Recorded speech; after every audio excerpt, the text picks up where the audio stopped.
Ал дайын болса, онда фотоаппарат тобының оқушыларға өз тапсырмаларыңды түсіндіре қойыңдар. Келесі оқушы.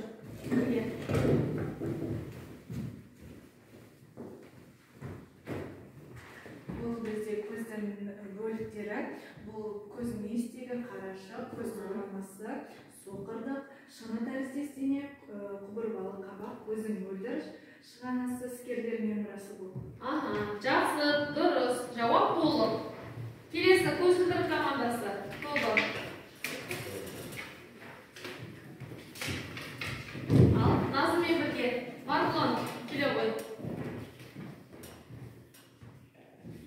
Марғұлан.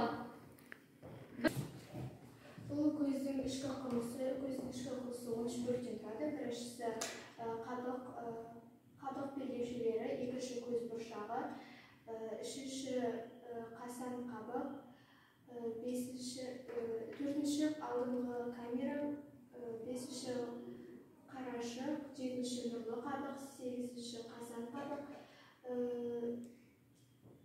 склера немесе қабат, тамырлы қабық, көру жүйесі, торлы қабық. Жақсы, өте дұрыс. Ал жақсы, екі топтың да жауабын алдық. Толық әрі түсінікті ретінде жазылған. Енді осы көздің оптикалық жүйесіне қатысты бағанадан бері айтылған ақпараттар бізге түсінікті ме? Бұл алдарыңыздағы немен бағалау парағымен бір маған белгі беріп өтсеңіздер. Егер түсінікті болса жасыл, түсініксіз болса немесе жеткіліксіз болса сары, мүлдем түсінбеген болсаңдар, онда қызыл түсті көрсетеміз, иә? Ал барлығымыз қолымызды жоғары көтеріп көрсете қояйық. Жақсы, рахмет. Жақсы, тақырыбымызды ары қарай пысықтау мақсатында мен сендерге қазір мынандай белгілі бір стикерлерді беретін боламын. Соған біз алдымыздағы тақырыптан жаңағы алған мәліметтерімізді ақпарат парағына жазатын боламыз. Осы стикерге жазып, ақпарат парағына әкеліп толықтыратын боласыздар.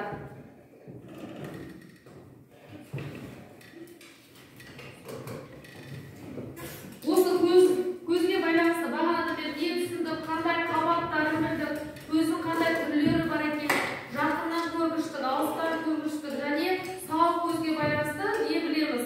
Қысқаша өз ойымызды, осы бағанадан бері айтылған мәліметтерден алғанымызды осы стикерге қысқаша жазып, мұндағы ақпарат парағына келіп жабыстырасыздар.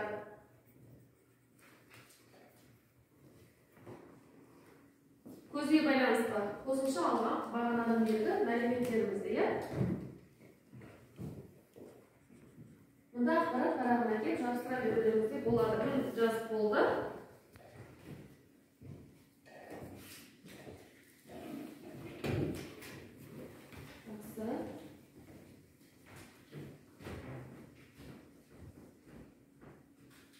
Көз оптикалық жүйе, көзінде түрлері бар.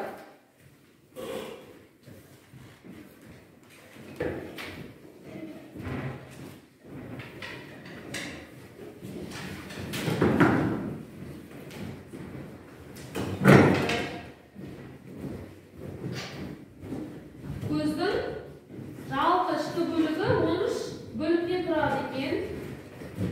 Көздің алыстан және жақыннан көру құрылысы бар екен. Сау көз деп бөлінеді екен. Жақсы. Әр бөлік қабаттар бар екен, е?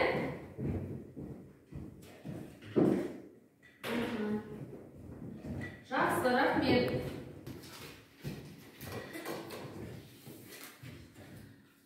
Ал балалар, сабағымызды қорытындылау мақсатында мен сендерге жаңағы алдарыңа берген стикерге бағдаршам арқылы өз-өзімізді бағалап алсақ. Бүгінгі сабақтан тағы да не түсіндік? Біз жаңа бірінші тақырыптан өзіміздің түсінгенімізді, мәліметімізді параққа тапсырма арқылы орындап жасадық. Келесі тапсырмамыз бізде ақпарат парағы болды. Яғни біздің бүгінгі тақырыптан алған мәліметімізді ақпарат парағына барып орналастырдық. Енді тағы да сендерді қаншалықты осы тақырыпты түсінгендеріне байланысты мен тағы да бір бағдаршам әдісімен бағалап алғым келіп тұр. Яғни сабағымызды қорытындылау Егер түсінген болсаңыздар, тағыдан бағдаршамның жасыл түсіне, тағыда түсінбеген жерлер болса сары түсіне, мүлдем түсінбеген болсаңдар қызыл түсіне стикерлеріңді апарып жапсыра қойсаңдар. Бұл бізде сабағымызды қорытындылау мақсатында. Алда стикерлері бар ғой, жасыл, сары, қызыл. Яғни түсінсеңдер жасыл, бір нәрсе түсінсіз болса сары, мүлдем түсінбеген болсаңдар қызыл түске апарып жапсыра қойыңдар.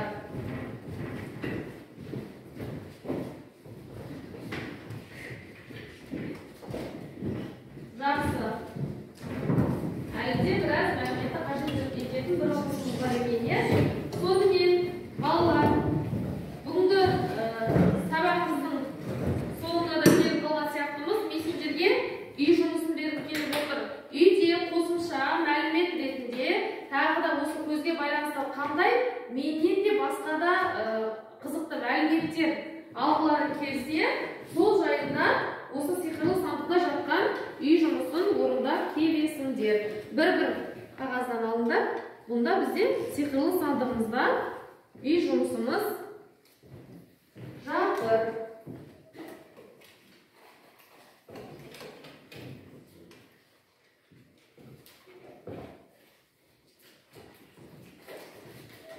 Жақсы, сонымен бүгінгі сабағымыз аяқталды. Қатысқандарға рахмет.